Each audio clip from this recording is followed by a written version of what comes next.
Hello दोस्तों, राधे राधे। स्वागत है हमारे YouTube channel study zone with Rishi sir में। आज हम आपको बताने वाले हैं विज्ञान, ज्योतिष और गणित में क्या संबंध है। लोग कई बार ऐसी चर्चा करते हैं कि ये ज्योतिष का क्या महत्व है हमारे जीवन में। लोग उसको एक एस्ट्रोलॉजिकली देखा करते हैं कि वो हमें भविष्य के बारे में घटनाएं बताएंगी या ऐसा कुछ शादी विवाह में उसकी ज़रूरत होती है, ऐसा लोग अक्सर समझते हैं। लेकिन ऐसा नहीं है। ज्योतिष का हमारे जीवन में प्रत्येक जगह संबंध है। जितना विज्ञान का संबंध है उतना ही ज्योतिष का संबंध है, और विज्ञान का ज्योतिष से सीधा संबंध है। ज्योतिष का प्रमाण क्या है? ज्योतिष को प्रमाणित तो आज के आधुनिक विज्ञान ने ही किया है। ज्योतिष, जैसे कि पहले हम लोगों को ग्रहों के बारे में जानकारी थी, हजारों सालों से हमें ग्रहों के बारे में जानकारी है। सबसे पहला ग्रह है आपका सूर्य, चंद्रमा। ये चंद्रमा वैसे तो उपग्रह है, विज्ञान के हिसाब से पृथ्वी के चक्कर काटता है, लेकिन हमारे वैदिक में इसको ग्रह की संज्ञा, ग्रह की जगह पर रखा गया है, क्योंकि वो पृथ्वी से के सापेक्ष ही हर चीज़ को देखते थे पहले। सूर्य, चंद्रमा, मंगल, बुध, बृहस्पति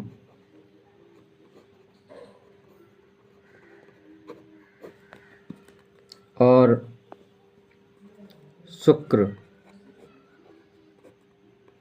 और शनि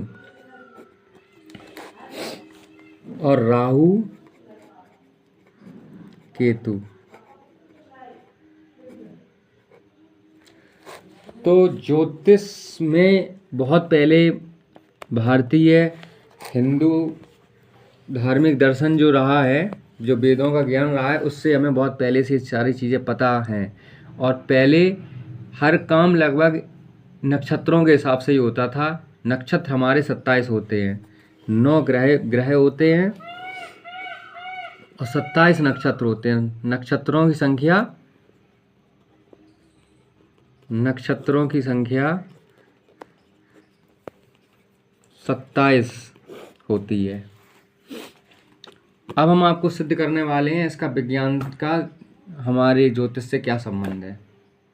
तो आधुनिक विज्ञान जो आज के लगभग 300 साल 400 साल पहले से हमारे सामने आई है, इन्होंने बहुत ही खोजें की हैं, इन्होंने ग्रहों की खोज की है, और हम लोगों को ग्रहों के बारे में पहले से पता था। तो ऐसा भी तो हो सकता था कि हम जो बता रहे हो वो गलत हो, जो आधुनिक विज्ञान ने बताया वो सही हो, क्योंकि आधुनिक विज्ञान जो भी चीज़ देखती है वो मशीनों से बिल्कुल पूर्णतः चेक करके ही बताएगी, बिल्कुल सत्य तरीके से। लेकिन हमारा जो ज्योतिष का विज्ञान था वो केवल हमने वेदों से पढ़ा हुआ था। लेकिन क्या हुआ कि जब इन्होंने खोजा, जब जुपिटर को खोजा, जुपिटर मतलब बृहस्पति, जिसको हम बृहस्पति कहते हैं, उसको इन्होंने नाम दिया जुपिटर। तो वैज्ञानिकों ने ये पाया कि जुपिटर सबसे बड़ा प्लेनेट होता है, सबसे बड़ा प्लेनेट है इस सौर मंडल का, सबसे बड़ा प्लेनेट जुपिटर ही है। और हम लोगों ने उसको नाम दिया था बृहस्पति। तो बृहस्पति की जो शुरुआत के 2 अक्षर होते हैं, बृहद से बना है बृहद। तो बृहस्पति का नाम ही हमने रखा है सबसे बड़ा। बृहद, जब जिस शब्द के सामने आगे बृहद लग जाता है, जैसे ब्रह्मांड, बृहस्पति, तो इसका मतलब होता है बृहद मीन्स बड़ा। तो हमने उसका नाम ही पहले से रखा था बृहस्पति, और आज के आधुनिक विज्ञान ने यह सिद्ध किया है कि जुपिटर सबसे बड़ा प्लेनेट है। और शायद जुपिटर के उपग्रह भी सबसे ज़्यादा होते हैं, है ना, चंद्रमा। इसके अलावा दूसरी बात हम आपको बहुत ही रोचक बात बताने वाले हैं। आप चौंक जाएंगे कि आजकल सबसे ज़्यादा जो जीवन की खोज की जा रही है वो मंगल पर की जा रही है। इन 9 ग्रहों में, मतलब ये 2 तो छाया ग्रह, इनके बारे में हम आपको बाद में बताएंगे। सबसे ज़्यादा खोज जो की जा रही है वो मंगल ग्रह के बारे में की जा रही है, तो मंगल ग्रह पर ही क्यों वैज्ञानिक जा रहे हैं?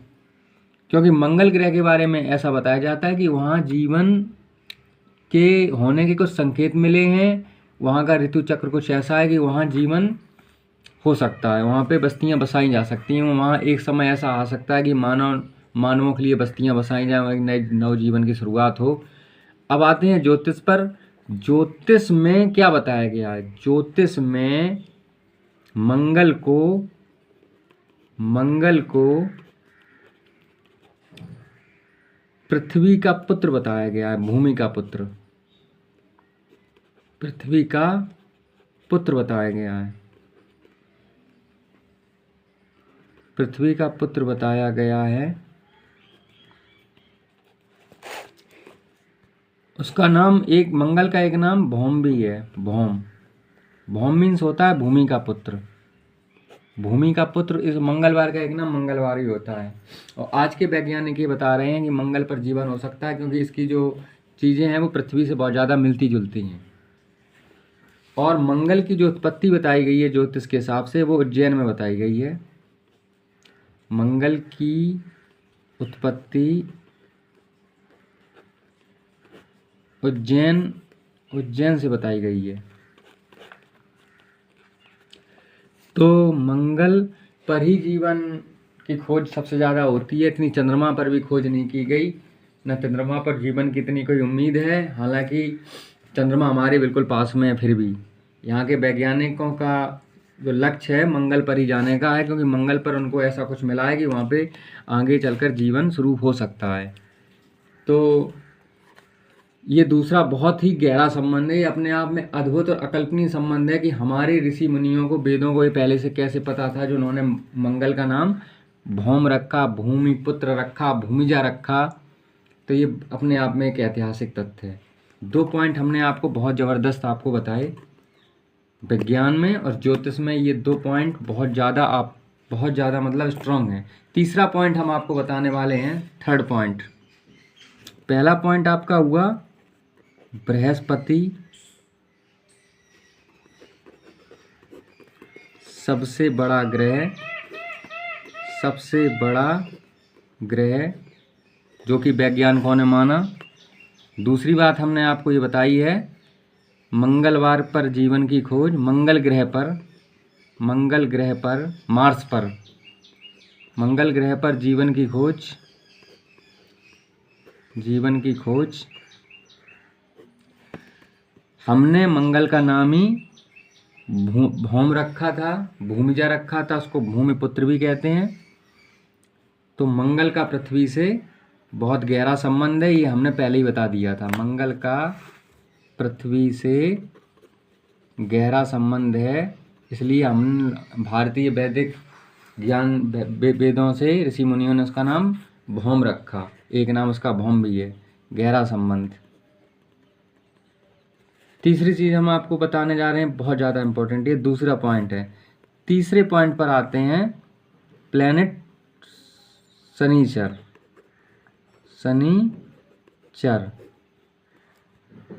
यानी कि सैटर्न।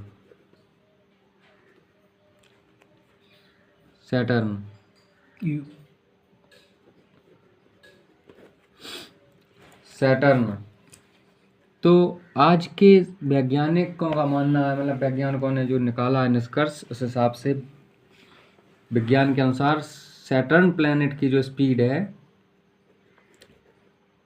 स्पीड बहुत सबसे ज़्यादा स्लो स्पीड है। ये प्लैनेट बहुत ही धीरे धीरे चलता है। तो हमने भारतीय ज्योतिष विज्ञान ने इसका नाम ही रखा है शनि माने होता है मंद गति से, चर माने चलने वाला। ये तीसरा बहुत ज़्यादा स्ट्रॉन्ग पॉइंट है।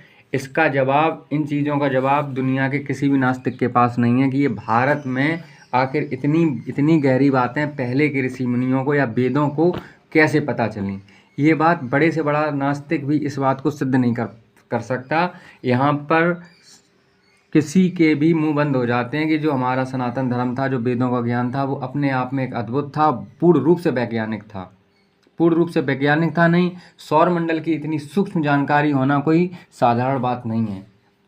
हजारों सालों से अभी अमेरिका ने, इंग्लैंड आदि देशों ने अभी शोध करना शुरू किया। हम लोगों को ये बातें बहुत पहले से पता है। अब हम आते हैं और एक इंटरेस्टिंग फैक्ट पर। ये राहु केतु का जो कॉन्सेप्ट है हमारे उसमें, देखिए हम आपको बहुत बड़ी चीज़ बता देते हैं। लोग कहते हैं कि राहु केतु ग्रह हैं, तो वैज्ञानिकों को तो वो दिखे नहीं कहीं ग्रह। तो राहु केतु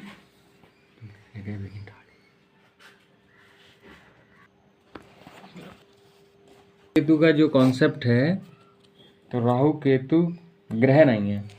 आज हम आपको एक बात और बताने वाले हैं। हमारे जितने 7 दिन के नाम, 7 दिनों के नाम ग्रहों के नाम पर होते हैं, ग्रहों के नाम पर। और उन ग्रहों के नाम पर है जो वेदों ने खोजे, जो हमारी खोज है, जो ऋषि मुनियों की खोज है। जैसे कि रविवार सूर्य, सोम माने चंद्रमा सोमवार, मंगल तो ग्रह है ही मंगलवार, बुधवार बुध भी ग्रह है, और गुरुवार माने बृहस्पति। सबसे बड़ा गुरु का दर्जा होता है, इसलिए बृहस्पति को ही गुरु ग्रह कहा गया, गुरुवार। शुक्रवार शुक्र ग्रह, और शनिवार शनि सैटर्न प्लैनेट के नाम से। राहु केतु के नाम से कोई भी दिन का नाम नहीं है। 7 दिन, 7 दिनों के नाम ग्रहों के नाम पर होते हैं। 7 के 7 जो दिनों के नाम होते हैं वो ग्रहों के नाम पर होते हैं। और हम आपको बताने वाले हैं जो हमारे 12 महीनों के नाम हैं, जो 12 महीनों के नाम हैं, वो 12 महीनों के नाम नक्षत्रों के नाम पर है। जैसे जो 12 महीने हैं, 12 महीने हिंदी में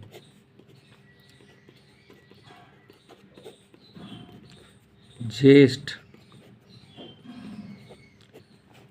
जो हमारा महीना है, तो एक ज्येष्ठ नाम का नक्षत्र होता है। महीना और नक्षत्र, तो ज्येष्ठ नाम का एक नक्षत्र होता है। ज्येष्ठ के बाद आषाढ़,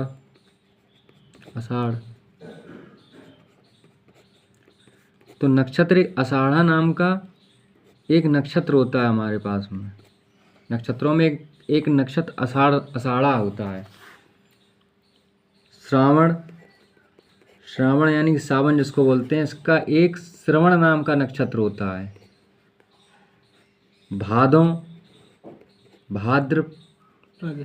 भादों जो महीना होता है वो हिंदी में बोलते हैं, उसका नाम भाद्रपद महीना है। भाद्रपद बोलते हैं,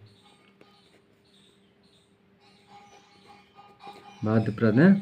तो नक्षत्र भी एक भाद्रपद नाम का एक नक्षत्र भी होता है।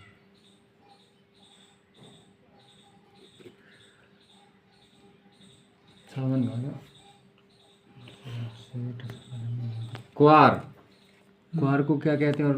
क्वार को अश्विन महीना कहते हैं, अश्विन महीना कहते हैं। तो अश्विन नाम का एक नक्षत्र होता है।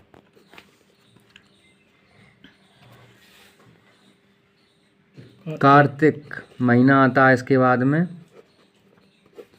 तो कृतिका नाम का एक नक्षत्र होता है। सारे महीनों के नाम नक्षत्रों के नाम पर हैं, सारे दिनों के नाम ग्रहों के नाम पर हैं।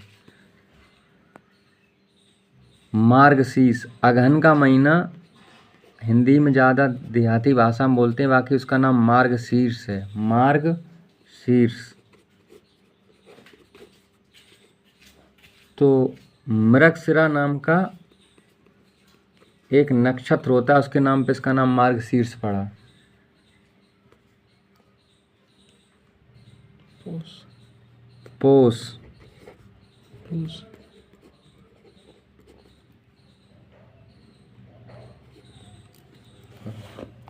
पोष पुष्य नक्षत्र के नाम पे पौष का महीना है, मघा नक्षत्र के नाम पर माह का महीना है, फाल्गुन नक्षत्र के नाम पे फाल्गुन का महीना है, चित्रा नक्षत्र के नाम से चैत्र का महीना है, विशाखा नक्षत्र के नाम से विशाखा महीना है।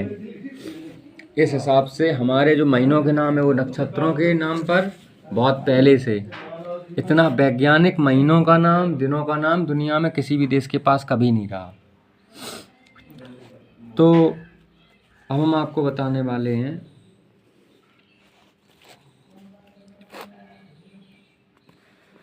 चंद्र। अगला है इसमें वैज्ञानिक तरीके से चंद्र ग्रहण, सूर्य ग्रहण। चंद्र ग्रहण, सूर्य ग्रहण।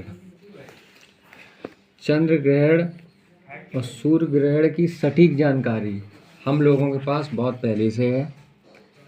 हम लोग ज्योतिष विज्ञान से आराम से पता लगा लेते हैं कब सूर्य ग्रहण पड़ेगा, कब चंद्र ग्रहण पड़ेगा। इसकी ज़्यादा गहराई में हम नहीं जाना चाहेंगे, लेकिन ग्रह नक्षत्रों की गति की जो हमें जानकारी, अद्भुत जानकारी, उस हिसाब से हमें चंद्र ग्रहण के पता किस जगह पड़ेगा, कितने बजे शुरू होगा, कितने बजे ख़त्म होगा, सूर्य ग्रहण कब पड़ेगा, कितने बजे, कहाँ पर, कितना, वो सब हमें बहुत पहले से पता है। बहुत सालों तक, करोड़ों सालों तक आगे का भी निकाल सकते हैं। और ये आज की विज्ञान ने अभी से इन लोग इसके बारे में निकालना सीखा। बहुत बड़ी बड़ी मशीनों से अब वो पता कर पाते हैं कब पड़ेगा, कब नहीं पड़ेगा। लेकिन हम लोगों के पास ये बहुत पहले से ये सब चीज़ों का हमें पता है, बिल्कुल बड़े आराम से पता चल जाता है। इस तरीके का हमारा अद्भुत विज्ञान रहा। तो ये है हमारा विज्ञान का ज्योतिष से संबंध। ये हमने अभी आपको बहुत कम ही बताया है, संबंध तो बहुत ज़्यादा और भी गहरा है।